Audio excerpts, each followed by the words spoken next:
So that, I think, is the first reason for going to confession. Often things that we have thought of and mentioned in our daily prayers, when we speak of them in confession, suddenly acquire far greater meaning. Suddenly we understand better.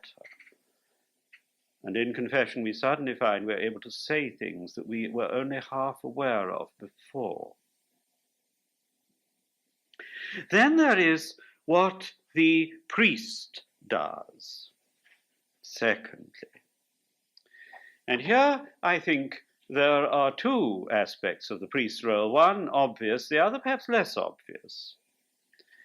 The obvious thing is that the priest can offer counsel and advice.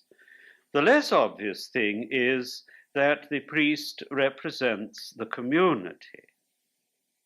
Let me deal with the second point first.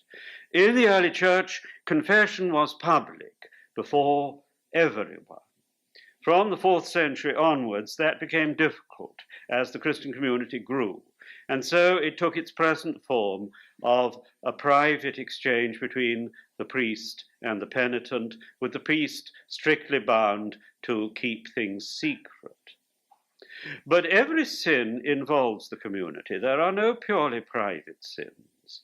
Even my secret thoughts of impurity or of alienation and dislike of other people, even when they're kept secret, they are nonetheless making the path of other people more difficult.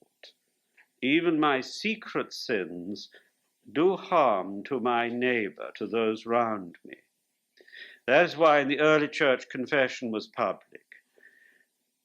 When we are confessing our sins, then, the priest represents the community. And we should be conscious that we are confessing not only to God, but before our brothers and sisters whom we have harmed.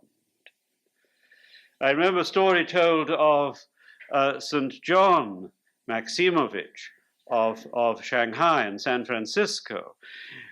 He was once hearing someone's confession just before the liturgy. So the church was already full of people. And the man said, "Yes, I see my sins, and I realize they are wrong, but my heart is like a stone. I do not feel any compunction or sorrow for my sins. It's just with my reasoning brain I accept that I have sinned." Archbishop John said, "Go out into the center of the church and kneel in front of the congregation, and then come back to me." When the man did that, something changed in him, something broke, and he came back and was able to weep over his sins because he suddenly understood how it involved the whole community. So that's one reason why the priest is there, representing the community.